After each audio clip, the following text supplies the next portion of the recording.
We were formulating a plan when the building exploded.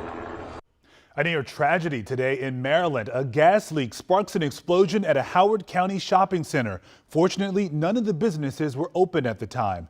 Good evening and thank you for being here with us at 6:30. I'm Lorenzo Hall. That explosion happened at around 8 this morning on Stanford Boulevard in Columbia, Maryland.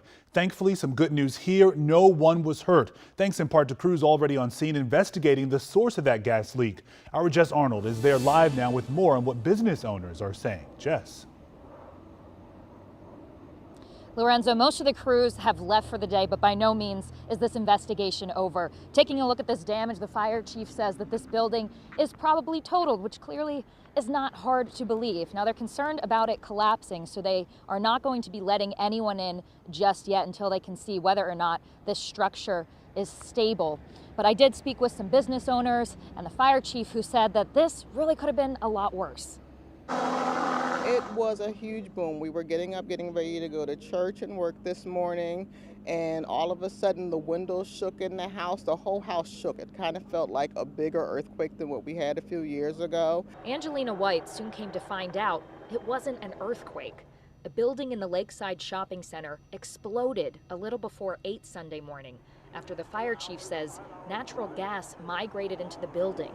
Howard County fire crews were already on scene with BG&E investigating the leak when it happened. There was a small crater about 10 feet long, a couple inches wide, with natural gas leaking out of it. We were formulating a plan when the building exploded. Luckily, not a single person was injured, but the businesses didn't fare so well. We live on the other side of Columbia, and we felt it at right about 8 this morning.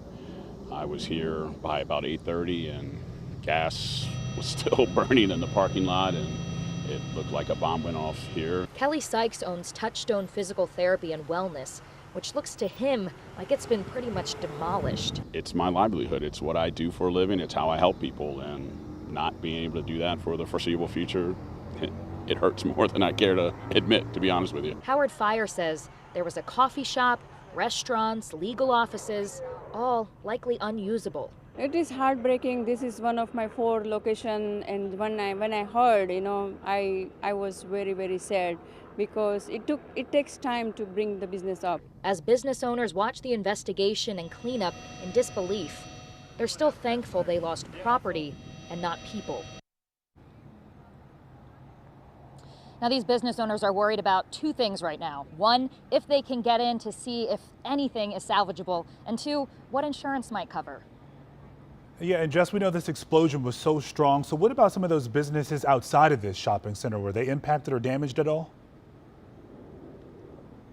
Yeah, Lorenzo, some of the surrounding buildings did sustain minor damage, like some broken windows. This Howard County government building behind me sustained a little bit of damage, but they tweeted out earlier that it will be open tomorrow for employees to come in. I'll send it back to you, Lorenzo. Yeah, and thankfully this did not happen during a busier time during the work week. Our Jess Arnold there in Howard County for us. Jess, thanks so much.